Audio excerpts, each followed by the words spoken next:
Dear God, I know I was one.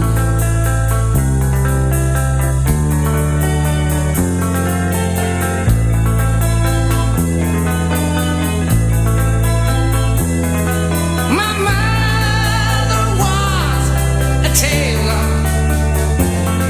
She sewed my new blue jeans. And my father was a gambling man way down in New Orleans.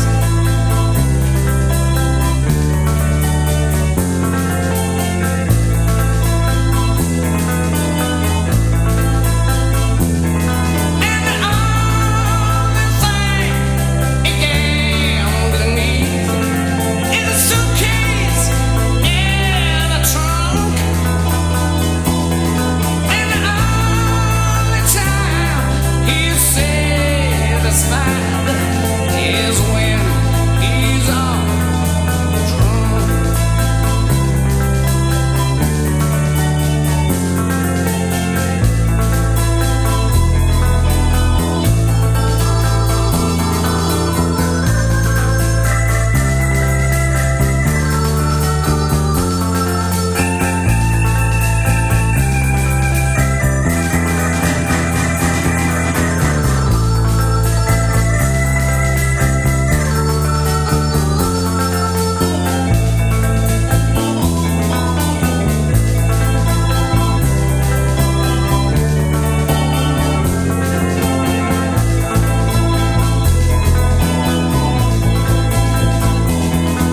Oh, mother, tell your children not to do what I have done. Don't spend your life in sin and misery in the house of the rising sun.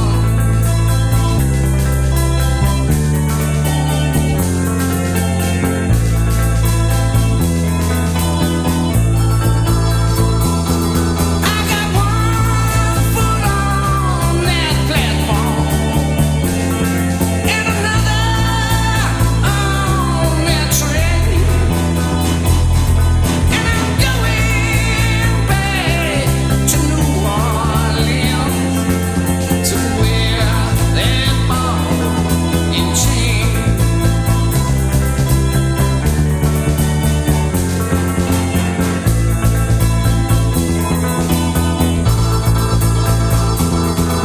There is a house in New Orleans because the rising sun,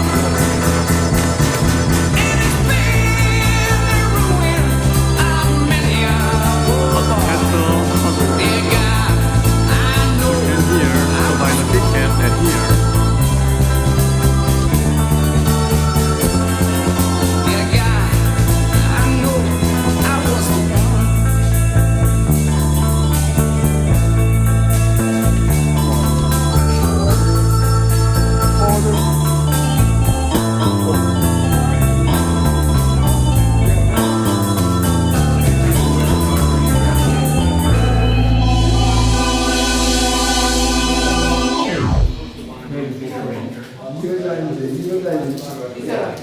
I'm Mr. Quarterback. Man, be a junior ranger. I'm C. I'm not gonna.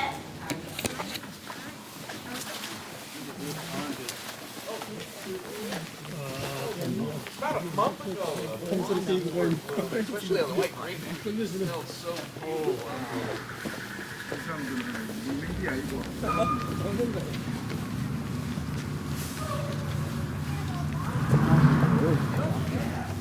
Yeah, William Randolph Hearst would like to have a big garden around here.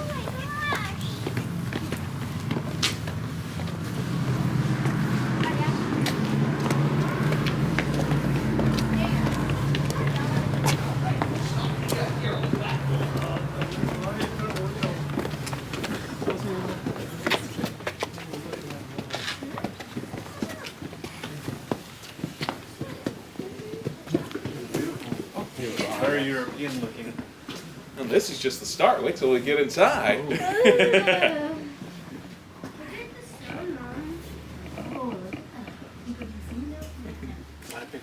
Alrighty, folks. Carson, I think we should be all right. Did anybody want a bracelet they may have lost?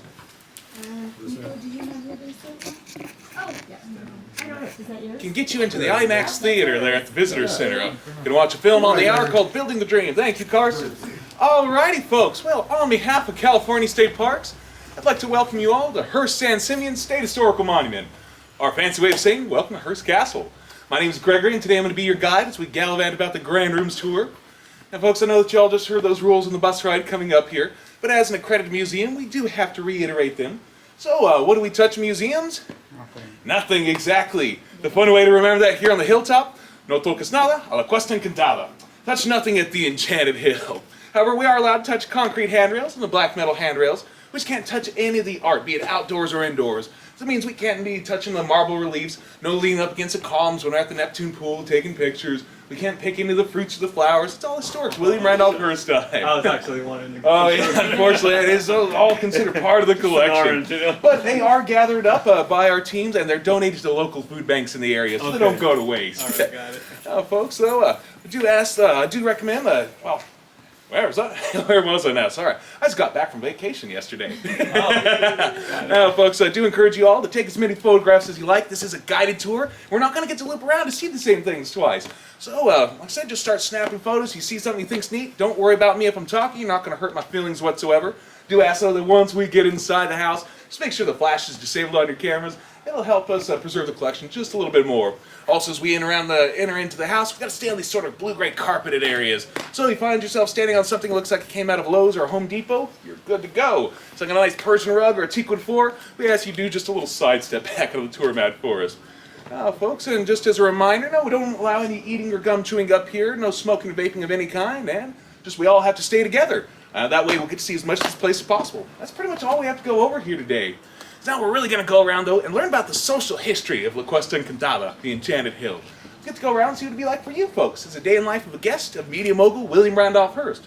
We'll go around and see some of the places that you would have stayed, activities you'd get to do, where your meals would be served, and some of those rich and famous you might be rubbing elbows with up here. Now, how'd you folks like coming up the road there? Nice and smooth, that upper portion we had repaved. Maybe still a little bit scary looking down to those canyons going around there. Yeah. Oh, first time Julia Morgan, the architect, came up here, there was no roads, nothing was built up here. Mr. Hearst used this as a camping area. She'd taken a train from the San Francisco area down to San Luis Obispo, about a 2-hour car ride with William Randolph Hearst down to the bottom to get to the bottom of the hill, where he had a couple horses saddled and ready to go for them. Well, Miss Morgan would do many things for that man. She would not ride a horse. That's where she drew the line. So their taxi driver, Steve Zager, his solution was just to slowly start driving Miss Morgan up the steep slopes of this hill in his second-hand Buick touring car. When it got a little bit too steep, though, for that Buick and rolled backwards, Hearst Ranch cowboys were around, and they threw their lariats about the bumpers, give it an extra little tug to get on up the hill. I think we're going to get a good appreciation of those views, folks. So we head right on over here to the West Terrace. So come on up either side, and please ask me as many questions as you like, and I'll do my best to answer them. Okay.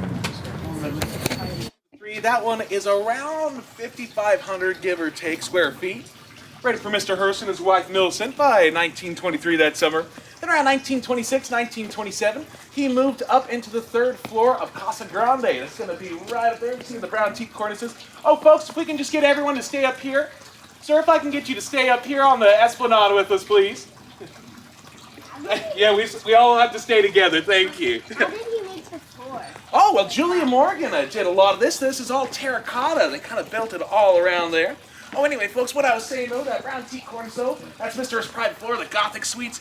And then following the end of World War II, when he returned to the hilltop, yeah, he was in his early 80s.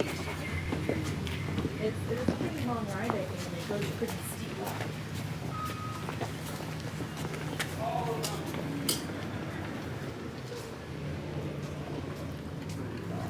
See the lighthouse down below there to the right.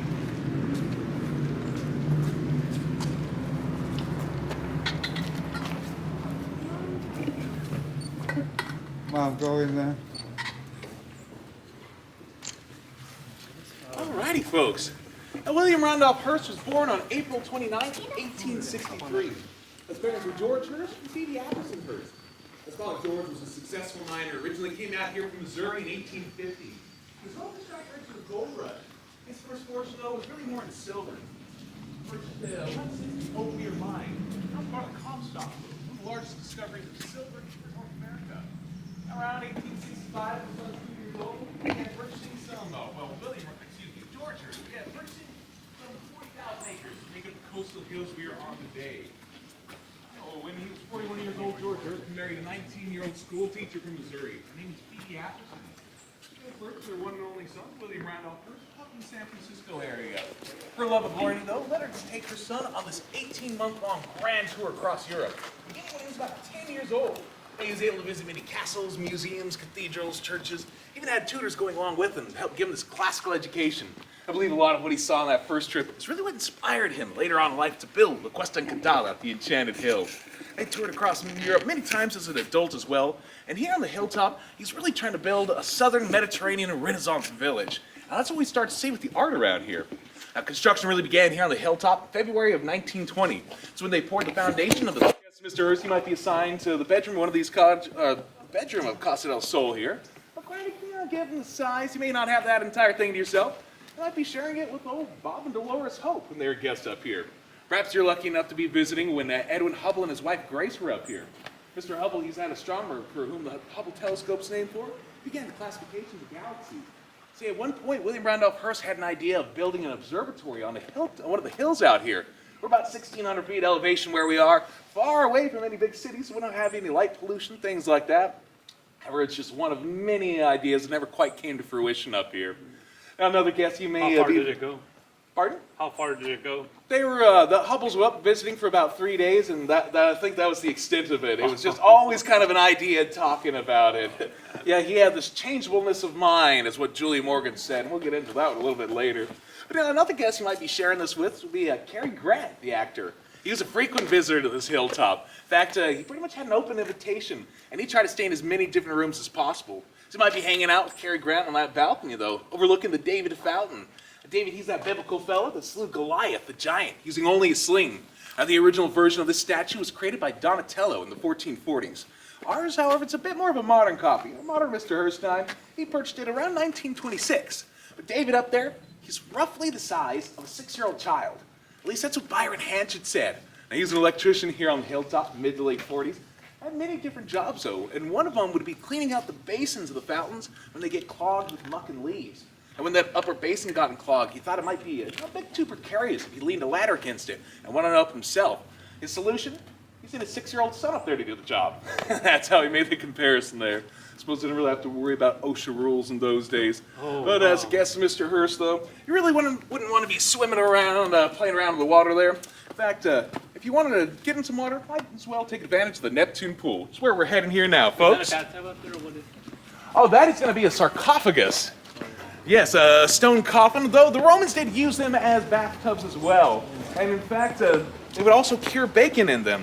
I'm hoping not at the same time, so. So is somebody's ashes around? Oh, no, he just used them solely as garden decorations. There's no bones or anything inside, yes. Yeah. Ooh, look at this pool. Is this pool heated? It was, but Byron Hanchett said the last time they heated this pool was October of '48. Oh, yeah. So not That was high anymore. technology back then to heat it. You know? Oh yeah, actually it was they used oil-fired boilers to get this pool heated up at the same time. First of all, it was about 7 seconds. You had to cool that by using an oil-fired burner, and it took 2 all-night runs of that thing to really get it going. And the boiler setup is just kind of right down the hill. It'll be right outside the gate as you folks are leaving on the bus later on. It is used by the Hearst family who still goes swimming. When we took over, we were gifted this, and we held it for tours about 1958. But they removed that diving board. Found it to be a little bit too much of a temptation for some of our guests who came up here. Yes. Oh, folks, so this is actually just the 3rd version of this pool. So initially, Mr. Hearst was going to have this erected at a rose garden, a nice small and perfume pool. From that same marine taking place. And so in March 1924, we just sit on the bar borrow there. Oh, Melly. Oh, yeah, you can get some of ours. No, you're all good. You're all good. Steps there with everybody. Anyway, folks, so initially he wanted to have that erected in the rose garden. But about March 1924, he wrote to his architect, Julie Morgan, seeing his wife Millicent and his 5 sons. They were really anxious for a swimming pool. And so, well, she was known as a client's architect. Had that first version ready for the family by August that same year, in 1924. That's the same year the Casa del Sol was ready for guests.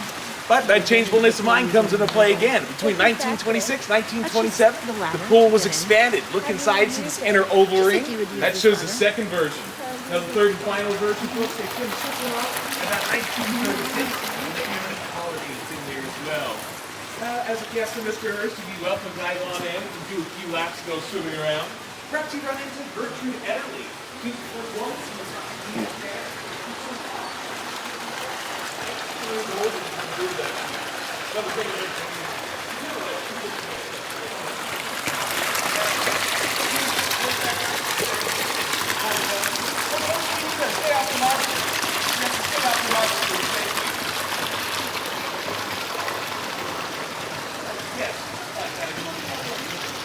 No, it's just a fundraiser that you don't get at.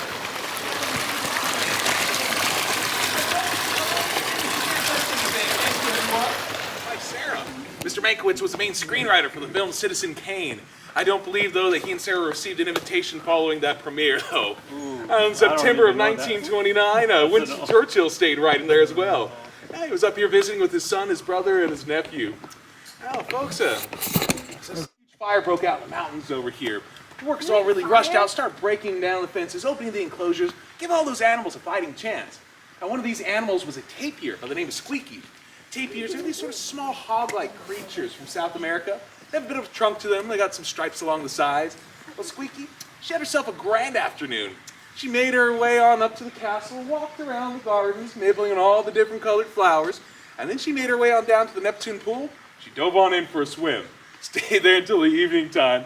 By then, that's when the workers had gotten the fire under control, and Squeaky was led back to her enclosure. Now, folks, unfortunately, we don't get to be like Squeaky and take a swim in the pool, but we are going to get to take a stroll through the gardens. I just asked, so let's only look and smell the flowers, no nibbling at them like our tapir friend did. Before we continue along here, folks, do you have any questions? Yes? What's up with the windows? Is there robberies up here or what? Oh, no, that's just, he collected just about everything.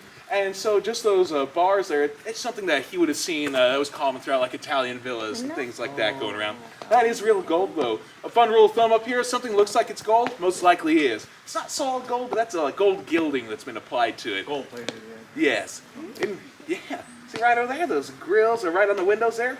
That's all gold on there.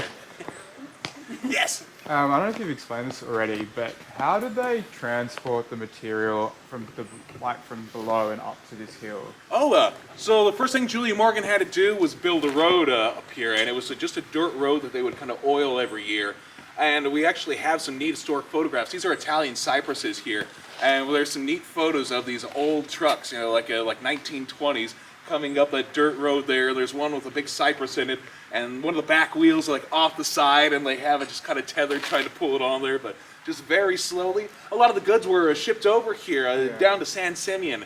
And initially the road actually, because there's a warehouse right at the end of the dock, and the original road actually went from the warehouse and then kind of right up here. But he had to slowly but surely bring it up in trucks. And how many years did it take to build this place? Well, it was a 20-year collaboration that they never completed. You know, they really began 1919 is when he first started, when he first got his inheritance from his mother as she passed away. It was in 1920 in February that they started pouring the foundation. Around 1948 is when the scaffolding came down. We kind of use that as like the end of the construction up here. All right, folks, we'll go ahead and continue along here though now to what is believed to be the oldest art on the hilltop. Allons-y. Did you say that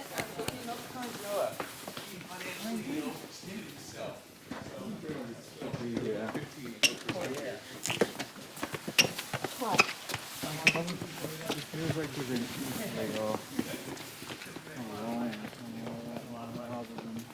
you okay, Nick? You always pay, not always on time.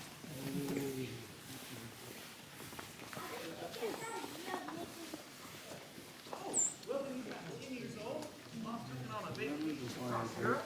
You got see a lot of castles there. And I think that's what really made him want to build his own castle.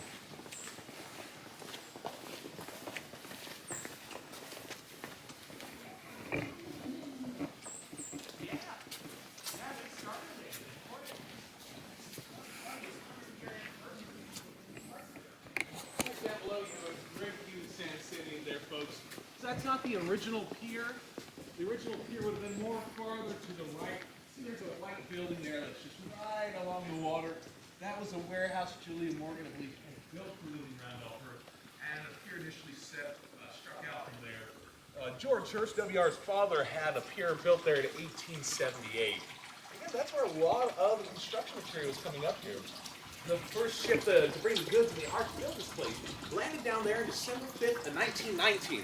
She was a schooner, a steam schooner named the Cleone. First thing she brought up here was a rock crusher, and she's noted by having the head of a lion and the body of a woman. It was carved out of a granite stone. It's called diorite, incredibly tough and durable. In fact, after thousands of years of sitting out in the wind, rain, and weather, you can still make out the whiskers on her face and the lines that go down her mane. Now, that upper statue there, that red scar that cuts through, it's a naturally occurring mineral. That's known as feldspar. And on this lower statue, there's actually a small hieroglyph. It's kind of hard to see. It's going to be right about there. Now, the translation of it, right there. And the translation of that reads, the good God, the master of two lands. Now, in Egyptian mythology and folklore, a good god is going to denote a king, whereas a great god would denote a god as we know them today. Now, the master of two lands, that's a reference to Upper and Lower Egypt, or the Upper and the Lower Nile. I find it rather fitting for Mr. Hearst, because not only did he have his media corporation, he also has a first camera as considered. So he's sort of the master of two lands in his own right here. Master of the brink, master of the saddle. So if you're a guest of Mr. Hearst, after about 1928, he would have been dropped off there. I picked the folks up. He'd been dropped off right over here at the South T Terrace. No, this is the Earring one, excuse me. And so that may have been one of the first statues that you saw. However, you also may be distracted by the towers at Casa Grande, and just make your way on over to the Central Plaza. That's where we're going to head here now. Yes? Does the land, because you said it's a big, how big is the land? Oh, the state has about 127 acres right now. During Hearst time, he had 250,000 acres. And then the Hearst Corporation... He owned it all the way up to the... Oh, yeah. Pretty much, yeah. In fact, there will be a little mountain range over here, I'll point out. Mount Cunipro-Serra. You can see this peak jutting over.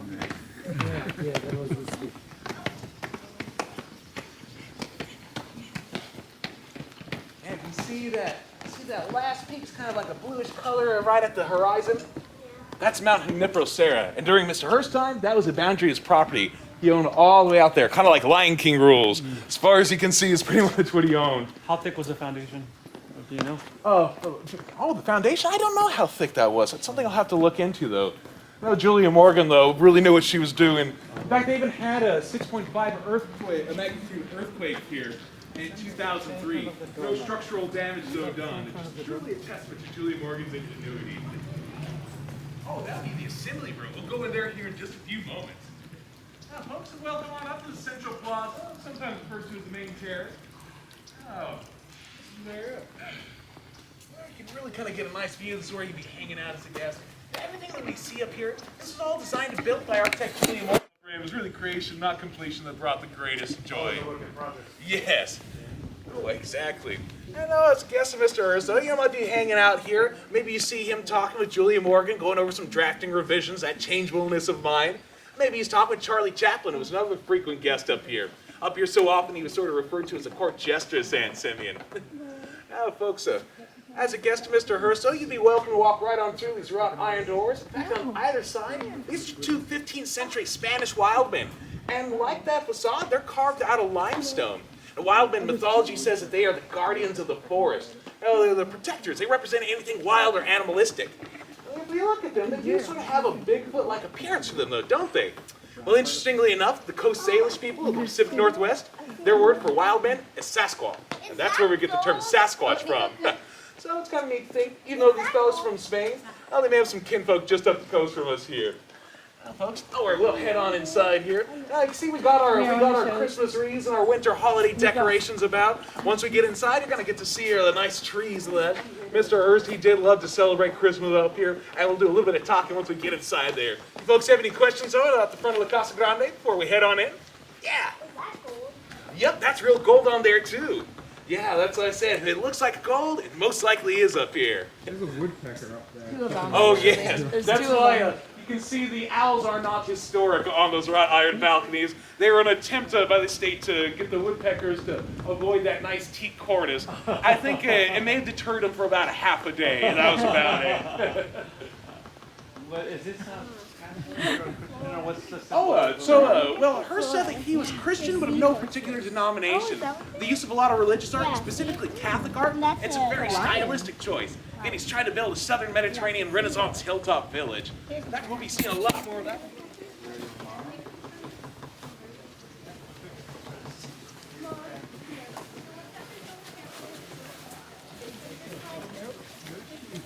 Where's my book? What book?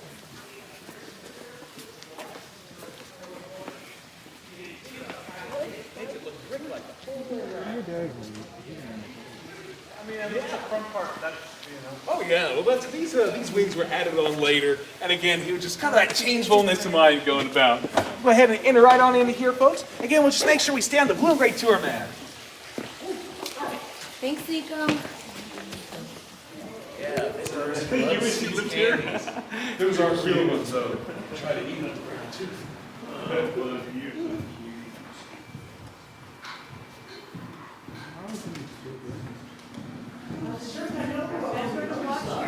Model, her name was Audrey Munson. Maybe the same one there. Cookies. is this all the original furniture? Yes, I'd say about 95% of what you see up here is original. Oh. Now, once in a while, we do have to, like a furnishings or something will get just a little bit too deteriorated for it to be on display, and so it's replaced with something period appropriate. But it's not like I've heard like the Winchester Mystery House that they don't have much of their original furnishings, but up here it's kind of opposite. It's about 95% of what you see. Folks, welcome on in to Mr. Hearst Assembly Room. Now, as that name might imply, this is where guests would assemble. Generally, this is the first room that you're brought into, visiting William Randolph Hearst. Now, a staff member would take your luggage to whichever cottage you were staying in. Maybe you're assigned one of the suites here at Casa Grande. Yourself is right in here first. No, you're not noticing a minute here. Those are posts. Okay, folks, so if you look all around here, so on this bottom portion, this wood here used as wainscoting, it's sort of a term for wood paneling. These are 15th to 16th century Italian choir stalls. In fact, the choir stalls on that western wall in front of me, they had to lower them by about a foot to make way for the tapestries. The tapestries along that wall and the eastern wall behind me, these are Franco-Flemish tapestries from around the 16th century. They're depicting the deeds of Scipio Africanus. He was a Roman general who defeated Hannibal in the Second Punic Wars. At one point, these tapestries were owned by King Louis XIV of France. Those paintings there look like King and Queen. Those are the Latin fathers of the Catholic Church. From left to right, we have Saints Augustine, Jerome, Ambrose, and Gregory. In fact, that last one there is one of my namesakes. His cast plaster is going to have a bit of a shine to it. The wood has a bit more of a dull, grainy appearance. Well, like, check it out here. So I know that, well, see, wood is also going to crack and split over time. So Jupiter over here with the crown, he's one of the original walnut panels, as is Neptune, the trident on the other side. In fact, I do believe that center portion right there, that knight's helmet there, will be one of the originals as well. Yeah, kind of the far end here, yeah, you see the shine on that? Yeah, that's most likely the cast plaster one. How do you guys protect it? You guys? No, those there's not a whole lot done. In fact, the only time anyone really gets close to them is when we're setting up and taking down like the trees and the decorations for the winter holidays throughout. How are the tapestries held up? Oh, let's see, they're held up. I'm trying to remember. It's almost like I believe they have almost like a Velcro set on a bar and the back is set across. It's a little bit different from Hearst time, just so they kind of keep it a little bit easier, less stressful on them there. Folks, I mentioned to y'all earlier though when we were at the pool, that Mr. Hearst was married to his wife Millicent, whom he had the 5 sons. However, by about 1926, they had grown incompatible and separated without divorce. That's when he began openly living with Marion Davies. She was a silent film star, transitioned quite well into talkies, even considering she had a bit of a stutter. She'd go on to be his lifelong girlfriend and companion, often acting as a hostess up here. In fact, what they like to do is the day after Christmas, they would invite all the workers and their families up here, and the kids would get to go and pick out a present from underneath the trees. Now back then they had it set up that you'd have the boys' toys under one tree and the girls' toys under another tree. Well, Steve Zager, the taxi driver, his daughter June, she went over to the boys' tree to grab a bicycle if she really wanted. Well, it was a little bit big for her, but Mr. Hearst told Steve Zager, you go ahead and let her take that home. I don't want her to go home without a present. But tomorrow, go to the bike shop and find her one that's a little bit more size, that fits her a little bit better, and bill it to me. And then the next time you come back up here, just bring that other bicycle and I'll give it to somebody who it fits them. And so, yeah, they treated their employees and their families pretty well. Yeah. Is that anything in those? And those, where, I'm sorry, I'm not sure what you're looking at. real presents. Oh, yeah, I don't know if they are or not. I've been able to shake them or anything. See, I'm not allowed to touch anything either. But I think that's really just kind of like decoration, make it look that way. So folks, if you are visiting Mr. Hearst, he does expect a few obligations of you. Wants you to join him here in his assembly room for cocktail hour, and his dining room for dinner, the refectory, and his theater for a nightly movie. In fact, we're going to head into the dining hall here right now, folks. That's exactly what I was about to ask. Oh, yeah. So the ex-wife is the one, the architecture, she's the one that built most of this, but then when he... Oh, no, Julia Morgan was the architect. His wife was Millicent Hearst. Julia Morgan and William Randolph Hearst never had any sort of relationship. It was purely business. So, but when he got divorced, the wife had to leave the house? Oh, well, they never divorced. They just separated without divorce. His wife, she really stayed more on the East Coast. She would come back here she'd come out to San Simeon occasionally when he wasn't here. When Winston Churchill was visiting, everyone was make sure we stay on the tour mat. Oh, please stop, stay on the tour mat. This is the only place I get to break my own rule here, folks. No worries. Oh, good there, folks. Alrighty, folks, so this is Mr. Hearst Refectory, his dining hall. Refectory is another name for a monastic dining hall. Might be able to imagine a group of monks seated along a table such as this. Oh, if you look around though, maybe look at the center of the table, see anything that maybe looks a little bit out of place. So we have the ketchup and the mustard still in their original condiment jars. You might be wondering why would Mr. Hearst have a dining hall such as this and not place those in proper serving saucers? Well, for him, this was always the ranch. It's always where he came camping as a young boy. Just a bit of childhood nostalgia. He usually sat right about here. Miss Davies sat opposite of him. There's a guess he might be seated next to her. It shows him folded down in the proper seated positions. Now these little tiny seats, those are called mercy seats. And what they're for is when you're wearing your choir robes, it gives you a chance to get off your feet during the long Catholic masses, but still give the appearance that you're standing. Now, up top here, folks, so these flags go around. These are actually banners. These are from the polio races. Very intense bareback horse race takes place in Siena, Italy, twice a year, usually July 2nd and August 16th. The winner of this year's July race was the Drago district. So the red and yellow striped banner there with the dragon upon it. That gives you a little something to chat about over dinner. Meals that were served up here, they were said to be American and simple. You have courses such as roast beef, roast turkey, turtle soup, fruit pie and ice cream for dessert. But maybe if you're up here a Christmas day for lunch, you'd be having frijoles, tortillas, tamales. Oh, and well, Christmas dinner would be a little bit more of like the classic American Christmas dinner is how they would have said it. You know, you'd have your turkey, your dressings, your potato. Usually pumpkin pie and ice cream is what they would serve for dessert on those days. Now, folks, if you were a guest of Mr. Hearst, he did expect you to provide him a little bit of after-dinner entertainment. Now, Charlie Chaplin and Marion Davies, they would do their impressions and impersonations, really get the crowds up in stitches. Mr. Hearst had a rather high, nasally voice, but it made him quite the yodeler. He'd entertain his guests with a yodel, do some steps from the Charleston up and down here. However, you know, he may call upon you to sing a song.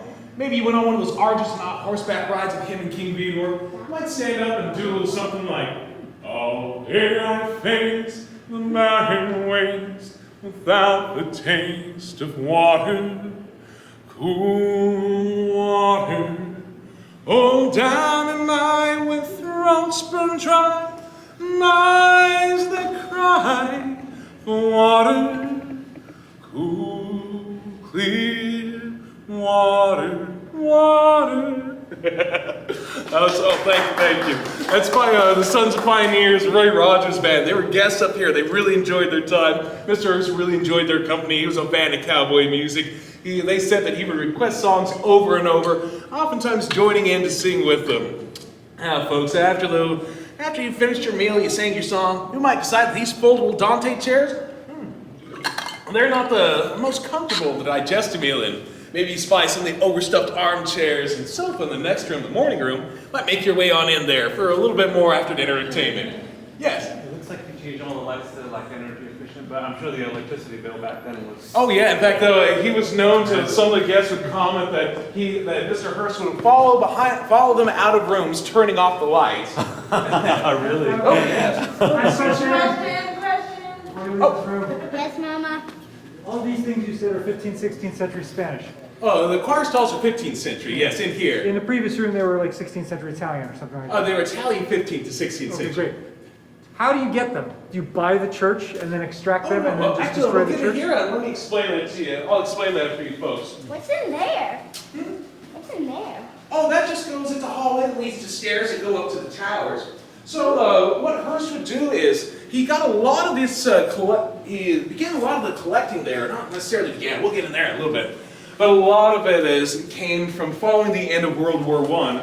Europe had essentially been decimated by the war. And so a lot of these small villages, the churches are bombed out and burned out. So they're selling off the art in there just to try to make ends meet. Now these days we have national treasure laws that don't allow the artifacts. Oh, cool! That's how you would have played the bells in the towers. You folks notice there's no dial or rotary on the phones? Because Hearst has his own operator who lived here on the hilltop. So you just pick up the phone, tell the operator who you're trying to get a hold of, and they connect you that way. Or, you know, if you maybe got yourself really lost, wandering around, didn't know where you were, pick up the phone, try to describe the art in the room, and maybe the operator can send a search and rescue party for you.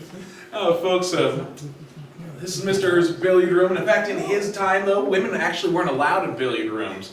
See, that wasn't the case up here. A coworker of mine says, yeah, if he had Amazon Prime, he'd be seeing a whole bunch of boxes just off to the side from what he'd ordered. Yes? What's that statue up there? That one? Oh, this is called a grotesque. So it's just kind of a demon-looking thing. It's just something common around the time, like throughout a lot of castles and that across Europe. So that's what Mr. Hearst is trying to do. This room, we call this one the morning room. Not because it's a room of sadness, but we're facing to the east here. Well, as the first rays of morning light kind of spill on over the San Lucia's on into here. Oh, Mr. Hearst, yes, they really use this more as an after-dinner room, after-dinner entertainment room. Before the theater was completed, guests were showing a film right here. They'd set up a screen over on that end, have the projector and the sofas over here. Once that theater was completed, well, guests would still come back in here and use this as a nightly review room. David Niven, the actor, he said that it was the best place in the world for a good film, but it could be a rough crowd for a bad film. It's kind of neat to imagine all those old actors in here kind of picking each other apart.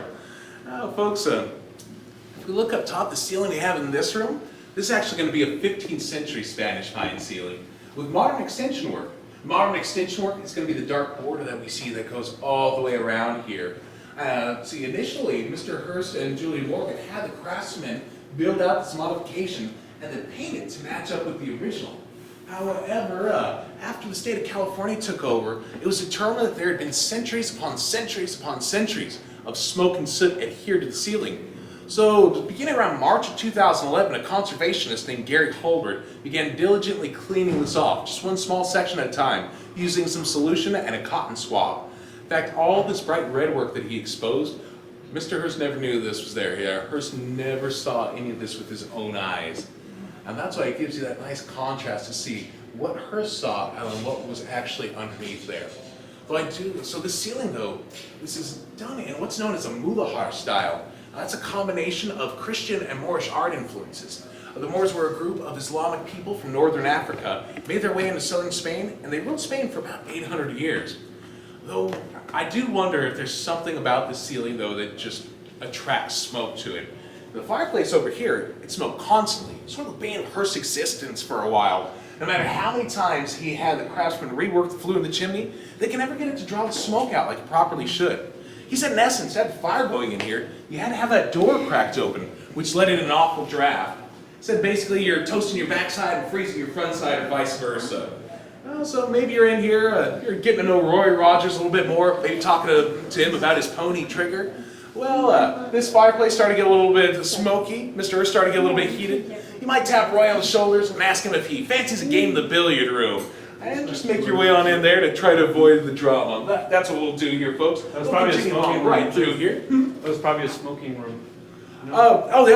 Yes, they did smoke a lot in here, Yeah. but the amount of soot that was on there, it wouldn't really be from cigarette soot. It's really just the fireplace of the centuries. But yeah, during Hearst time, in fact, I think it was like 9 out of 10 doctors recommended smoking a cigarette after dinner. You know, aids in digestion. It was good for you back then.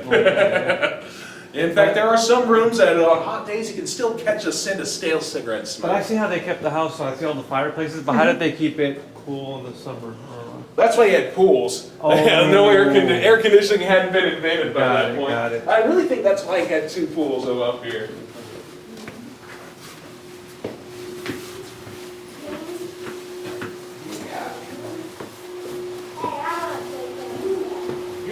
Remember not to touch, but this is an electric heater that's still working. You can feel the heat radiating from it. Oh. I want to play some games. Yeah. Was that Christmas for the 2 trees? Was that like that? No, we just decorated for Christmas. We use historic photographs though to see like how Hearst decorated and put them up like that. But it was a day after Thanksgiving. It was this tables. Now I've never had a chance to play it myself, but to my understanding, what you want to do is you want to strike the white cue ball and you want to bank it or bounce it off the rails, the sides of the table, about 3 times before you carom or strike into your opponent's cue ball, and then strike that red target ball in the center.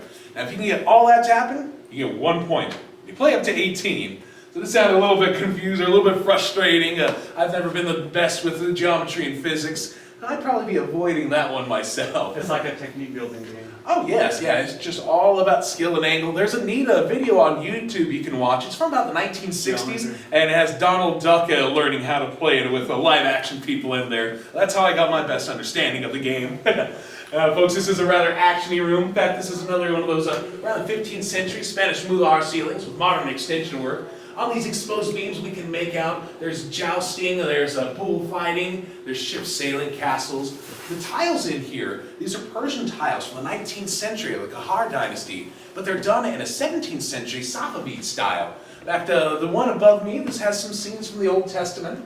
The one above that arch where we entered in from the morning room actually shows a dragon slaying scene over there. And kind of keeping up with that action-y theme, right here, the tapestry. This is a Millefleurs tapestry. It's from around the 15th century. Millefleurs means 1,000 flowers. You can probably guess where it gets its name. But this is denoting a hunting scene. It's got the hounds going after the stag. There's men in pursuit on horseback. One fella's blowing his horn. What I particularly like about this tapestry, if you look at the lower center portion, there's a dog that looks like she's recently given birth to some puppies. She's looking up lovingly in this man's eyes. In fact, I think he has the puppies kind of in a satchel on his back. They're getting to experience a first hunt. Well, Mr. Hearst, he was a dog lover. He raised dachshunds up here. He had his beloved little Helen, later Helena. Miss Davies had a little dachshund that she named Gandhi. They're said to be fairly well behaved when Mr. Hearst and Miss Davies were around. Not quite so much so when they left the room. From what I read, they were quite the little ankle biters, going after the guests and staff members as well. In fact, maybe you're in here playing a game of carrom with Roy Rogers, or attempting one. Well, if you saw Mr. Hearst and Miss Davies walking through, that might be an indication to you. It's about time for the nightly movie. If you saw the little dachshunds in tow, probably best just to call it quits with carrom and run into the theater before you get nipped on the ankles. In fact, that's what we're going to do, folks. We'll head on into the theater, get to take a seat along the benches there, watch a short little film here. And again, the keyboard here, it's how you would have played those bells in the towers during Mr. Hearst's day. See, it's only got there's 36 bells altogether, so there's about 36, maybe 37 keys that are raised up there. Huh?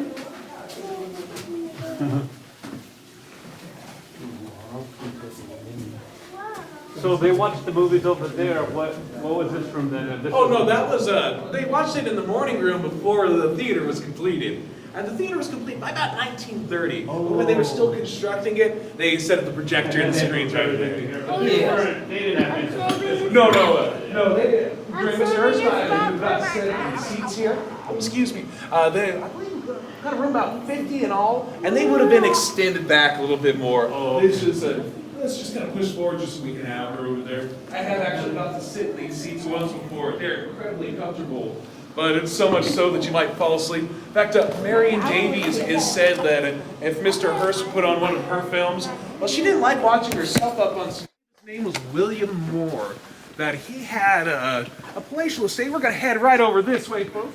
You know, like palatial estate in Northern California. He decided that he wanted to have a kind of a hunting preserve, and so he released a whole bunch of Russian boars. And they actually made their way all the way to San Simeon. They just kind of took over, sort of an invasive species now. But at one point, he got a letter from Mr. Hearst that said, "Your hogs have reached San Simeon." And I don't think he was too pleased to have them on his ranch and property. And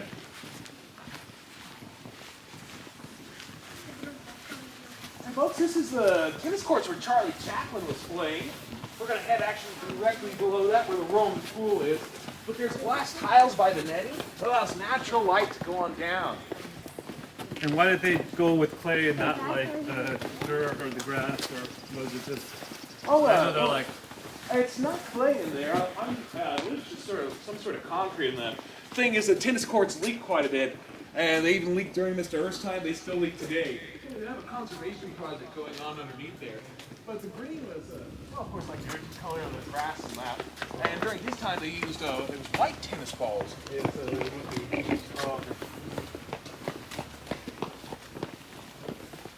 want to make sure we stay in the handrails here.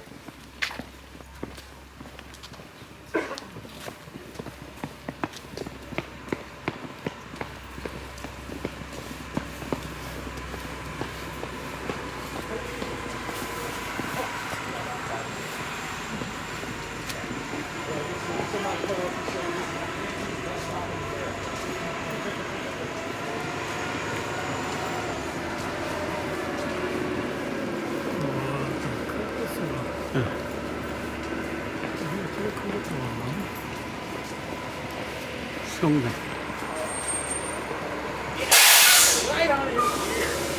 And see, that's real gold there. Ooh, nice.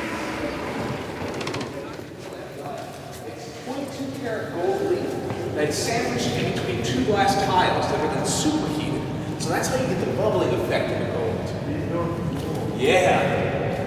How big is it? This one is a 10 feet deep the entire way across. Wow. Well, come on in, folks.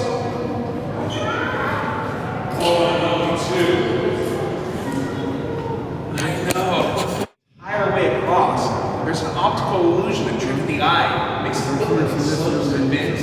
After you'll notice as we walk along, where we're standing, it looks like it's going to be the deepest portion of the pool. Now, as we see, the tennis courts leak a bit, so all these cork tiles have been brought down as part of that effort. Just a moment here. See, they initially had different sea life depictions on them, kind of like you see on the mosaics around here. Now, if you look in the pool, the gold tiles in there, it's laid out to look like a night sky. So the intent was you would dive from the platform into the stars and then come up and look at the sea. Give you a nice topsy-turvy, upside-down effect. At one point, though, he considered making this saltwater, a seawater pool. One had the water pumped up here from San Simeon down below the Pacific. His plan was to have a glass partition down the middle, where you would have guests on one side, sharks and rays on the other side. Never did quite come about, though. But folks, this does bring us to Did he write about it? Is that how you know about it? Oh yes, because Julia Morgan and he, we have about 1,000 different letters of communications from them, the plans, ideas, and everything to do. That changeling in his mind just doesn't quite come to play. You guys got to read all that to get the job, or what? Oh, not quite, but it just does give you something to read and do up here. We do have a training program going through. You got a question? Yeah, what's up? That 베리스는 완전 돌이고 나무는 좀 요거래 여기 조금 틀리네요. 예.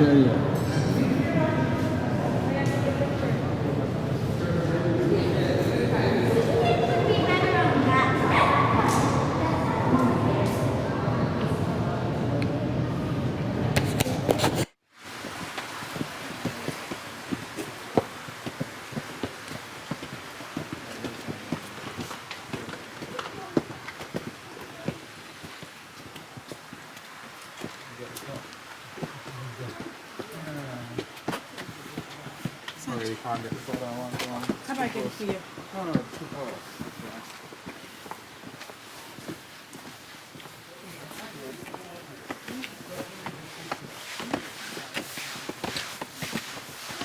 I think it's not a close.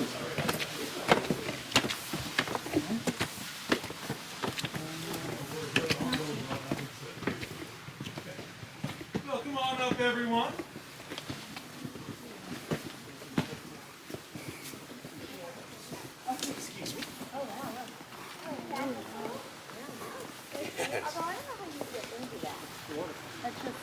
Now below us, there's about 17 dressing rooms that during the Thursdays, that's where you can go and put on a more than one of these bathing suits that they would have used.